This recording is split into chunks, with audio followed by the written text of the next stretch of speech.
conférence circulaire de la Fondation Veolia à la recyclerie, nous avons choisi de vous parler des océans. Les océans, c'est le plus grand écosystème planétaire. C'est 71% de la surface du globe. C'est aussi un système qui produit 50% de l'oxygène que nous respirons et qui va capter plus d'un tiers des émissions de CO2 terrestres. Il faut aussi savoir que 80% des déchets qu'on trouve dans les océans viennent de la Terre et que ces déchets sont en grande partie, à plus de 2 tiers, composés de plastique. On voit bien qu'il faut donc préserver cet écosystème et l'économie circulaire, ça va être une des solutions pour préserver les ressources, mais aussi préserver l'océan. Et pour vous en parler ce soir, nous avons réuni des experts du sujet, dont l'Institut de l'économie circulaire ou encore la start-up YoYo. Donc, ces conférences circulaires s'adressent principalement aux jeunes citoyens, mais aussi aux jeunes actifs, pour mettre en place le plus largement possible cette nouvelle économie. Pour vous parler un peu de Climate, c'est un réseau de jeunes international mobilisé sur la question du climat. Climate attache une grande importance aux océans, qui ont longtemps été sous-estimés, qui sont un véritable vecteur de régulation du climat mondial. On a pu mettre en évidence aujourd'hui, dans cette conférence des 2C, que les pollutions issues de l'activité humaine exercent une pression énorme sur les océans du monde et impactent significativement et négativement les écosystèmes marins.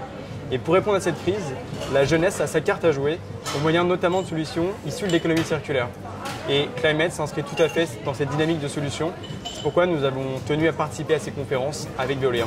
Le reflet de nos consommations. Tout ce qu'on trouve sur les plages et dans la mer, c'est le reflet de nos consommations. Il faut arriver à freiner ce qui arrive à la mer, de la terre à la mer. Pour ça, il faut fermer le robinet, si je puis dire.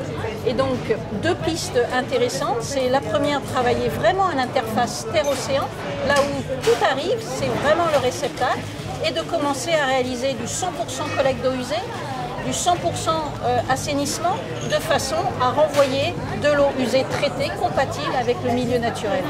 Et puis deuxième axe important, c'est produire moins, puisque c'est lié à nos modes de consommation et de production, produire moins de déchets, produire mieux pour réduire les intrants, et ceci peut se faire à l'aide du recyclage. Le recyclage du plastique, le recyclage des eaux usées, de façon à aller vers le zéro déchet, vers le zéro rejet. Donc on est vraiment face à un enjeu important qui est la pollution des océans, qui est aussi le reflet finalement de nos modes de consommation, de nos modes de production et de nos modes de vie tout simplement. En fait, ça fait des années que le taux de recyclage dans les villes stagne. Alors le plastique aujourd'hui, c'est un enjeu majeur parce qu'on en produit de plus en plus, on en consomme de plus en plus et on le recycle pourtant pas de plus en plus.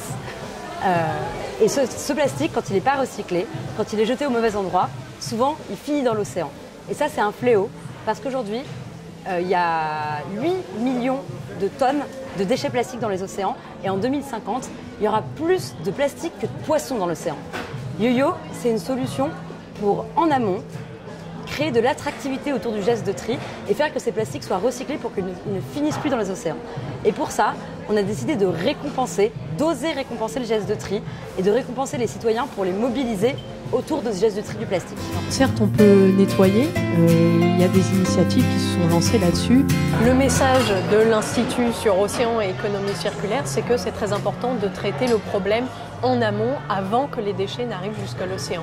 Donc ça demande une action de tous les acteurs, des citoyens dans nos gestes de tous les jours, de trier et dans ce que nous achetons, des entreprises qui peuvent développer des nouvelles technologies à la fois pour recycler et pour mettre sur le marché des meilleurs produits et qui peuvent montrer des voies de développement plus durables, et aux politiques publiques qui doivent réglementer, financer l'innovation et encadrer, animer l'action de tous ces acteurs. On vous donne rendez-vous le 12 septembre et je vous souhaite un bel été d'ici là. Merci à tous pour votre présence.